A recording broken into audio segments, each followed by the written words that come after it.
정의당 대변인 정진입니다. 현안 브리핑 말씀드리겠습니다.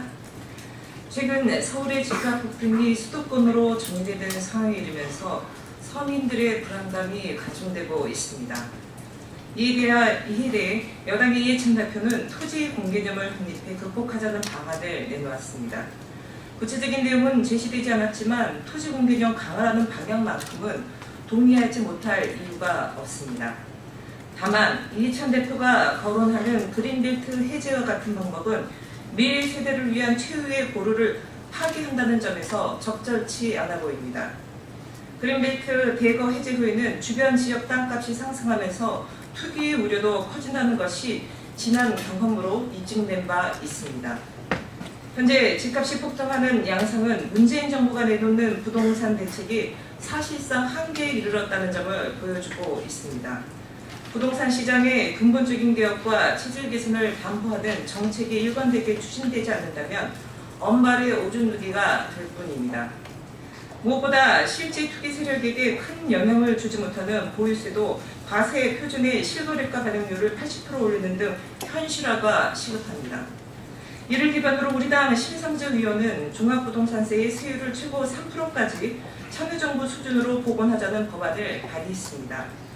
이와 더불어 중기적으로 공공택지를 민간에 매각하는 것이 아닌 공공이 직접 조성원가로 공급하는 저렴한 공공임대주택의 확충과 전월세 상한제, 계약갱신 청구권 도입 등 방안도 함께 강구되어야 할 것입니다. 주택 수요자의 권익을 심각하게 침해하는 선분양제를 후분양제로 유도하고 선분양제가 유지되는 동안에는 분양안과 공개가 이루어져야 할 것입니다. 현 정부의 부동산 대책은 국토교통부, 기획재정부, 금융위원회 등 관련 부서들이 어긋난 목소리를 내면서 시장의 신뢰를 잃었습니다.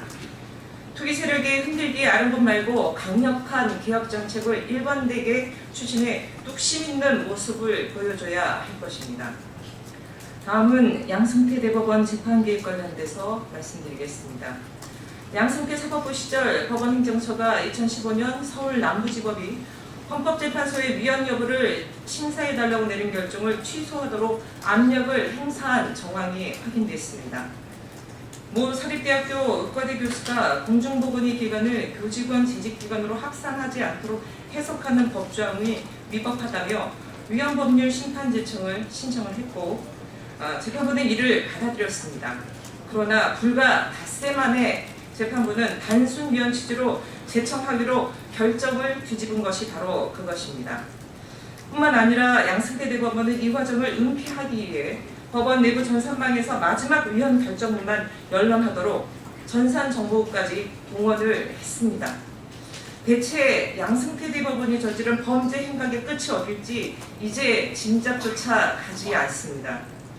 이미 검찰 조사가 진행될수록 더 나올 것이 있을까 싶을 정도로 경악할 만한 수준의 죄들이 드러나는 상황에서 새로운 의혹이 끊이질 않고 더 나올 수 있다는 사실이 매우 놀랍습니다. 법치주의 국가에서 권력을 등에 업은 개인이 떡 주무르듯이 마음대로 법을 주물러 왔다는 사실은 정말 충격이 아닐 수가 없습니다. 사법부가 앞장서 사법정의를 훼손한 광고를 보며 군우가 법대로 사라는 말을 정의로 여길 수 있겠습니까? 양 전 대법원장에 대한 구속수사를 촉구합니다. 아울러 김명수 대법원은 지금이라도 적극적으로 수사에 협조해야 할 것입니다.